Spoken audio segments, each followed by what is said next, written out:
course, in breaking news, President Cyril Ramaphosa is to brief the nation on national security matters. That is happening on the 13th of July at 7 o'clock. And of course, the SABC will be briefing that briefing when it happens on Sunday, the 13th of July 2025 at 7 p.m. This, of course, follows statements made by KwaZulu-Natal Provincial Police Commissioner Lieutenant General Mkhwanazi that Minister of Police Senzo is affiliated with persons linked to criminal activities. He's also indicated that top police officials are involved in criminal activities. As you know, and as we've said earlier on, the National Assembly Speaker, Thoko Didiza, has directed Parliament, in fact, to consider on an urgent basis revelations of safety and security of the country. That's a statement that she made. The committees that are going to be handling and urgently looking into this matter are committees of Police, Justice and Constitutional Development, as well as the Joint Standing Committee on Intelligence.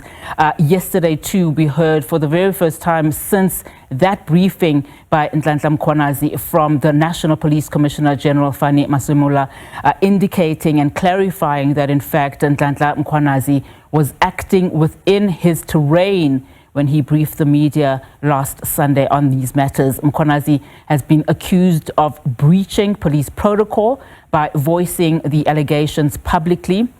He's also exposed senior police officials, of course, as well as the Minister of Police, Senzo of meddling in these police operations and having links to criminal syndicates. Of course, that statement then followed by the Police Minister also issuing out a statement saying that he has never met controversial businessman Vusimuzi Kat Matlala, who was also a man that name was brought into that briefing by the Lieutenant General Mkhwanazi. The minister further saying that he knows only of a Mr. Brown Mkhwanazi.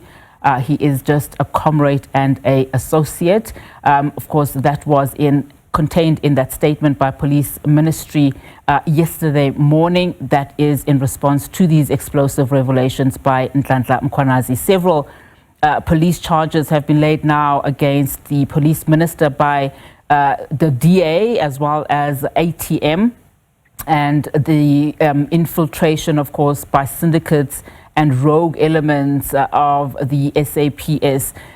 This also emanated from the fact that the political killings task team was disbanded, and Mkhwanazi alleging that Minister Mkhunu was involved in the disbandment of the KwaZulu-Natal-based political killings task force, as well as the DP there, Sibia.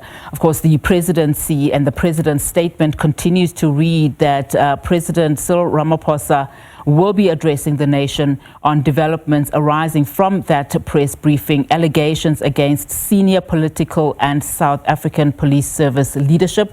There have been calls for the minister to also act against the president to act against the police minister, Senzo Mkhunu. I do understand also the MK party has laid those charges against the minister and not necessarily the ATM, but we do understand the ATM also has spoken out against these charges, but will continue to verify around those matters exactly how many of those political parties that have laid those charges. President Ramaphosa, of course, was at the BRICS summit in Brazil at Rio de Janeiro on Sunday when General Mkhwanazi outlined these numerous allegations at a media briefing, now saying that he will be taking the country into his confidence and addressing and briefing the nation on the national security matters.